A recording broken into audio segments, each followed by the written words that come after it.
বিশ্বকাপ স্কোয়াডে থাকছে ২৬ জন, তবে এর মাঝেই আর্জেন্টিনা স্কোয়াডে নিশ্চিত হয়ে গেছে ২৩ জন।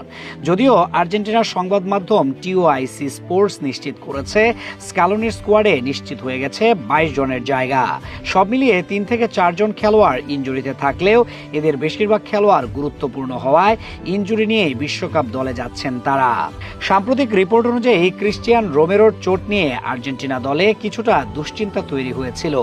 টটেনহামের হয়ে খেলতে গিয়ে তাকে মাঠ ছাড়তে হয়। পরে পরীক্ষা করে দেখা যায় তার ডান পায়ের লিগামেন্টে সমস্যা হয়েছে।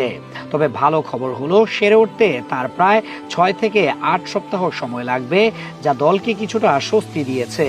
তারপরও বিশ্বকাপের প্রথম ম্যাচে রোমেরো খেলতে পারবেন কিনা সেটা এখনো নিশ্চিত নয়। তাই কোচ স্ক্যালোনি বিকল্প পরিকল্পনা তৈরি করছেন। এই পরিস্থিতিতে লিওনার্দো বালের্দিকে প্রধান বিকল্প হিসেবে ভাবা হচ্ছে। পাশাপাশি দলে জায়গা পাওয়ার দৌড়ে আছেন মার্কোস সেনেসি ও ফাকুন্দা মেদিনা। চোট থাকা সত্ত্বেও রোমেরোকে চূড়ান্ত দলে রাখার পরিকল্পনায় রয়েছে। চোটের কারণে জোয়ান ফয়েত বিশ্বকাপ থেকে ছিটকে যাওয়ায় আর্জেন্টিনা দলের ডিফেন্স লাইনে নতুন করে হিসাব নিকাশ শুরু হয়েছে। বিশেষ করে পঞ্চম সেন্টার ব্যাকের জায়গাটা এখন বেশ প্রতিদ্বন্দ্বিতাপূর্ণ হয়ে উঠেছে। এখন পর্যন্ত নিশ্চিত ৪ জন ডিফেন্ডার হলেন Romero, Nicolas Otamendi, Lisandro Martinez এবং বালের্দি। বাকি একটি জায়গা নিয়ে চলছে লড়াই। এই দৌড়ে আপাতত সবচেয়ে এগিয়ে রয়েছেন সেনেসি। ২৮ বছর বয়সী এই ডিফেন্ডার ইংলিশ ক্লাব বোর্নমাউথে নিয়মিত খেলছেন, তাই তাকে বেশ নির্ভরযোগ্য বিকল্প হিসেবে দেখা হচ্ছে। অন্যদিকে মার্সেয়ে খেলা মেদিনা কিছুটা পিছিয়ে আছেন। জাতীয় দলে তার সর্বশেষ ডাক ছিল গত বছরের জুনে, বিশ্বকাপ বাছাই পর্বের সময়।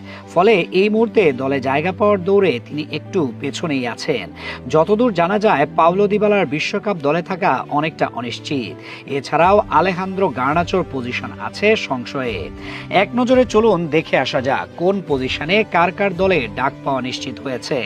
আর্জেন্টিনা দলের সম্ভাব্য স্কোয়াডটা নিচে সুন্দরভাবে সাজানো হলো। গোলরক্ষক হিসেবে জায়গা নিশ্চিত করেছেন এমিলিয়ানো মার্টিনেজ, জেরোনিমো রুই এবং হুয়ান মুসো। ডিফেন্ডার হিসেবে নিশ্চিত করেছেন Nahuel Molina, Gonzalo Montiel, Cristian Romero, Lisandro Martinez, Leonardo Balerdi, Nicolas Otamendi ও নিকোলাস তাগলিয়াফিকো। মিডফিল্ডার হিসেবে আছেন Lisandro Paredes, Alexis Mac Allister, Enzo Fernandez, Rodrigo De Paul, Nico Gonzalez, Ezequiel Palacios, Nicolas Paz ও Thiago Almada. Forward লাইনে আছেন Giuliano Simeone, Lionel Messi, Julian Alvarez, Lautaro Martinez. বিশ্বকাপের আগে বা বিশ্বকাপে দল ঘোষণার সময় যদি কোনো ইনজুরি না আসে তবে এদের সবাই স্কোয়াডে থাকছেন নিশ্চিতভাবেই।